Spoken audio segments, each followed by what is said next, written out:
কিরে মাম্মা, কই রে তুই? কতক্ষণ ধরে দাঁড়ায় থাকবো? কনসার্ট তো শুরু হয়ে যাবো। তাইলে তো বন্ধু রীত লেগে গেল। আরে বেটা এত লাফাইস না, যেরকম শুনতেছি পরীর মতো এরকম করলে তো বেটা যা পারলে তো ভালো।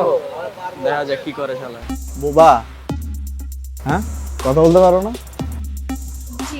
বিয়ান সাহেব, আসসালামু আলাইকুম বিয়ান সাহেব। এক্সকিউজ মি, বইলা দিবেন যে আমার বন্ধুর সাথে যেন ভালোভাবে প্রেম করে, নাইলে কিন্তু ঝামেলা আছে।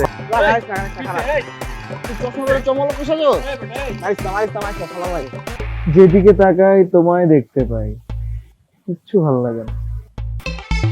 বন্ধু, তুই যদি রক্ত দেস? ভালো লাগে না রে দোস্ত।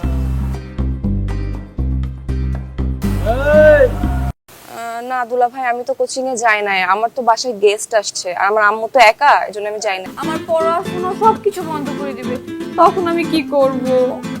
আরে ছাইরা দে। তাই তুই কেন ফোন যায় না?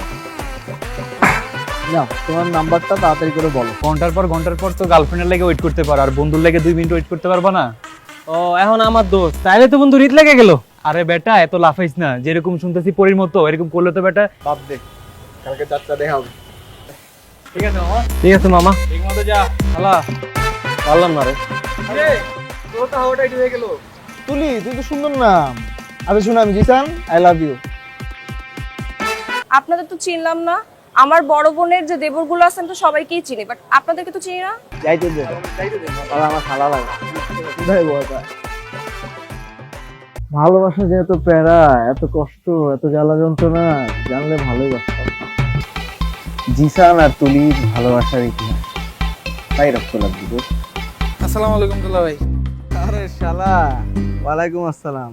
কি খবর, কেমন আছো? বান্ধবীও তো যায় না, এতবার ফোন দিলাম ফোনও ধরতেছে না। তুমি একটা ফোন দাও তো, ফোন বের করো।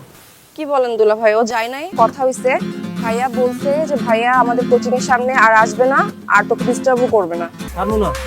দারুণ না? আমি 1 থেকে 3 গুনবো। না বাবা, প্রেম হইলেই হবে, প্রেম হইলে এমনি ডিস্টেন্স হবে বাবা, আমার খালি ওরে দরকার।